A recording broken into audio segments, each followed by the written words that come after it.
I used to be a full-time employee. I drew up a plan, a 5-year plan as to how I was going to infiltrate the market and develop my career. I was in a Kwaito stable doing R&B. It was just like a lot of things to absorb and a lot to learn. Out of the 14-track album, I had 7 singles that were on high rotation on radio. And the title track of the album, All My Love, kicked Beyonce's Dangerously Love off the number 2. It became the most played song on South African radio at the time. Even though there was a relative amount of marketing, the general public did not make the connection between the songs that they hear on radio and me. And I think that's one of the biggest reasons why I left my stable. People had the perception that I was a Kwaito singer. So because their brand was so big.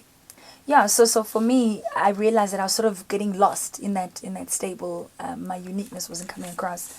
So it became evident that I had to leave. But I did most of my learning in those 3 years, it turned out to be. I released my Feel Good album, but there was with Sony Africa, Sony Music Africa.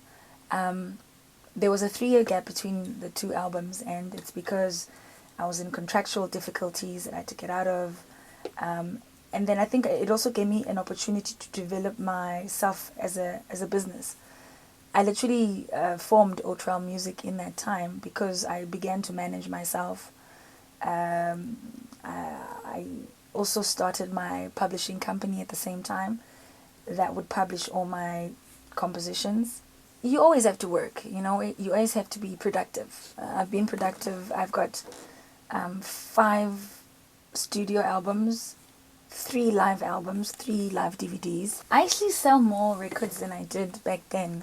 I'm the kind of artist that really survives because of my live performance quality. I was the first artist to win the most downloaded music on cell phones at the SAMAs because, we adapt. My favorite thing is to create platforms where we can be creative as artists.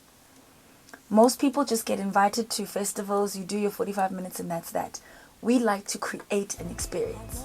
And we're very grateful for corporate South Africa because it's still one of the few spaces where musicians can step out of the usual, where it's sort of very basic production and you just kind of do your thing. Corporates allow us to, they have the budgets to do big stages, and so it also enhances the industry in that way. I highly advise people to get educated. When young ones come up to me and be like, "Oh, I'm trying to get into studio, do this," I'm like, it's all good to develop your creativity while you're at school, but education becomes a grounding factor. I think my favorite thing about education, it just refines the mind. I find education to be the most sustainable solution to poverty. La, la, la, la, la, la, la, la.